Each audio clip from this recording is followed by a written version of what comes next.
Ah, there you are. Ah, you snuck up on me.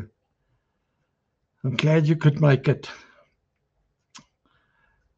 Greetings, especially to you, my friend. Welcome again to the Watering Hole, Die Watergat. I'm Peter Warren, and we're going to spend, as per usual, some golden quality time together around the refreshing, discipling, living waters of God's Word. I was just talking to somebody today about my messages. You know, they're not that deep and they're not aimed at deep. They are aimed at people who need refreshing. Some who don't know God, some who have only come to Christ, and also some who need a renewing of the basics. I keep it simple, then I can also understand it. Now, today we start a 4-part message as we look at the Sermon on the Mount, in particular the Beatitudes, which is the path to Christian maturity.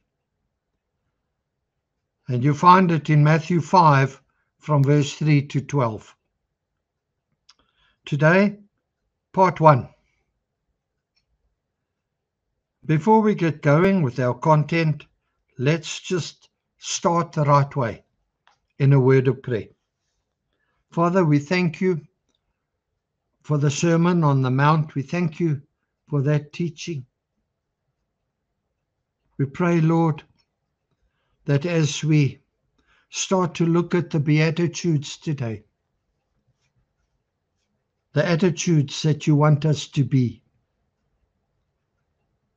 we pray, Lord, that you help us to see what we need to see.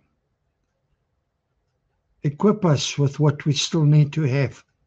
Change us from the inside out. Grow us, Lord. Refresh us. Revive us.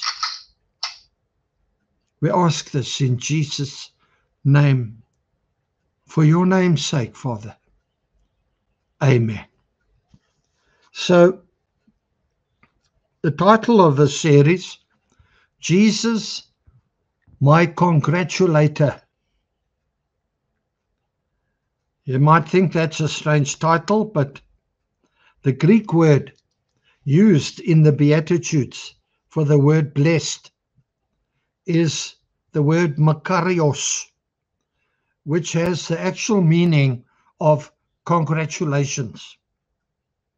Blessed, or to be congratulated, are the people that Jesus is speaking about in these verses.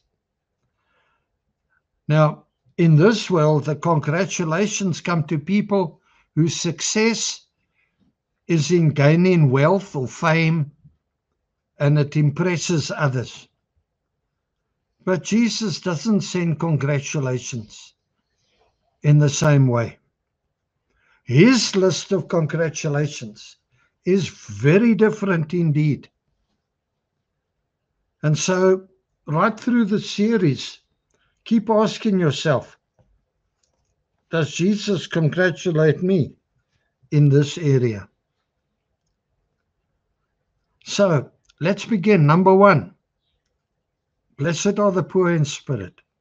Congratulations to the poor in spirit, for theirs is the kingdom of heaven. Verse 3. Now, Jesus is not congratulating the materially poor people, because not all poor people are humble. And also, not all rich people are proud. The poor in spirit, the humble, are to be congratulated for various things. Number 1, the company they keep. Isaiah 57:15 in the ESV. For thus says the one who is high and lifted up, who inhabits eternity, whose name is holy. I dwell in the high and holy place, and also with him who is of a contrite and a lowly spirit, to revive the spirit of the lowly, and to revive the heart of the contrite. If we humble ourselves under the mighty hand of God, 1 Peter 5 verse 6, he will raise us up. Or as Isaiah says here, he will revive our spirit and our heart. Contrition and humiliation are cause and effect. If you're contrite, you won't be humbled. You won't be humiliated. But if you are not contrite, you will be humiliated. So the poor in spirit, the humble, are to be congratulated for the company they keep, but for the example they follow as well. Philippians 2 verse 5 in the ESV. Have this mind amongst yourselves, which is yours in Christ Jesus, who emptied himself by taking the form of a servant, and humbled himself by becoming obedient to the point of death, even death on a cross. They are to be congratulated on the decision they make. Matthew 7 verse 14 in the CEV. But the gate to life is very narrow.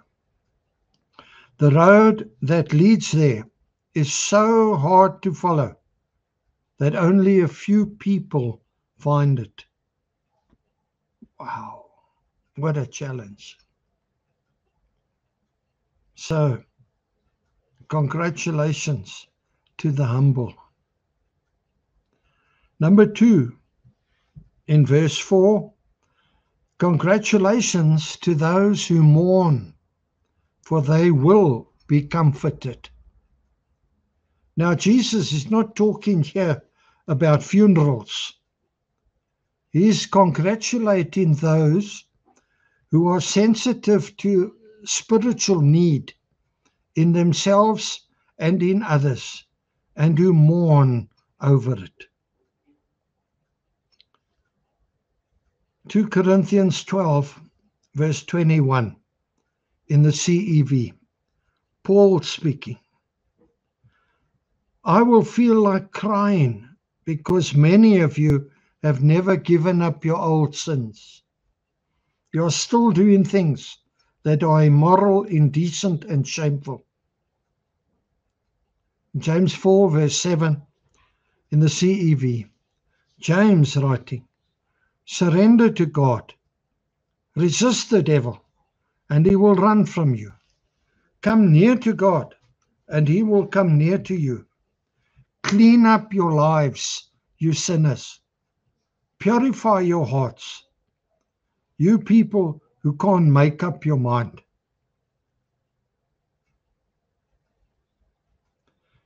Beloved, do you shed intercession tears like this?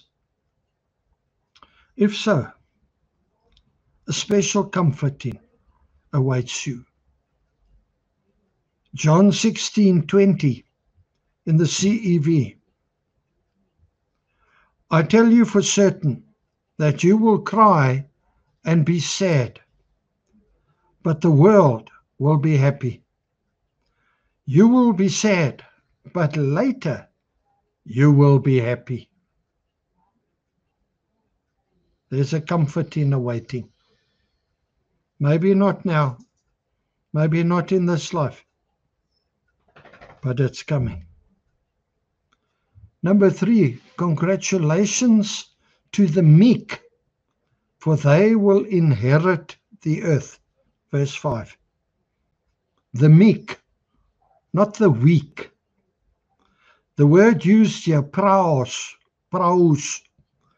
speaks of a horse, the character of a horse that is fully broken into the harness, and it can now be used and trusted. It's no longer wild and unmanageable. Paul speaks of the same attitude in Romans 16 at verse 17, where, surrounded by division and self-seeking, personal ambition in the church, Paul can say of some, I am glad that everyone knows how well you obey the Lord. Can people say this about you? That they know how well you obey the Lord?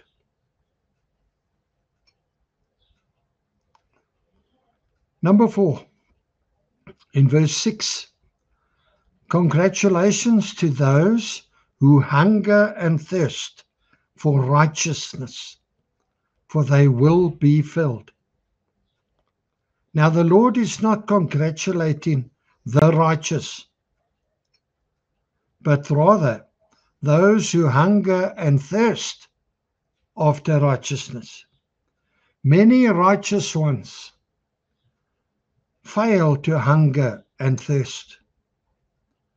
They just casually miss church meetings, allow other priorities to fill their time that should be used for God and for His kingdom purposes.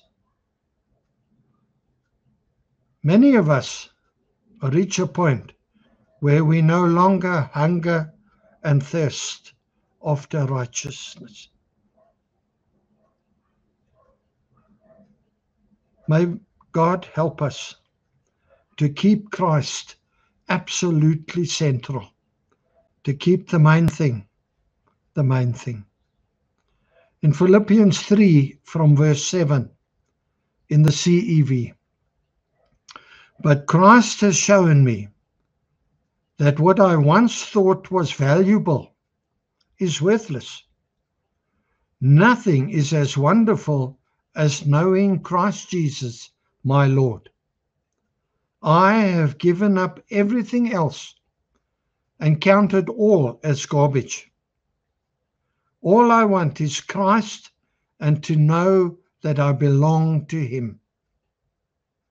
I could not make myself acceptable to God by obeying the law of Moses. God simply accepted me because of my faith in Christ. All I want is to know Christ and the power that raised Him to life. I want to suffer and die as He did, so that somehow I may also be raised to life. Christ, absolutely central.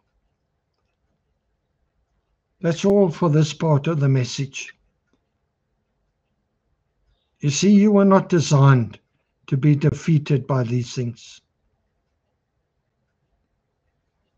You can rewrite this next chapter of your life. Poor in spirit, humility, mourning for spiritual need, tears of intercession, meekness,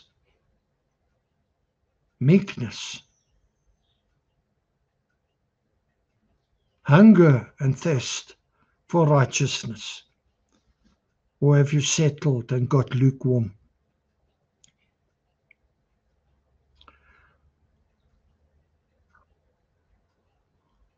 Call out to God today. If something I have said has pushed a buzzer and you need to respond, just pray accordingly. Let's pray together now. Lord, we commit these beatitudes to you. I ask, Holy Spirit, that you will show me what I need to see. Show me where I need to change. Show me where I'm not as good as I thought I was. Give me what I need to change from the inside out. Holy Spirit, come and develop the character of Christ in me more and more and more. Revive my drooping spirit.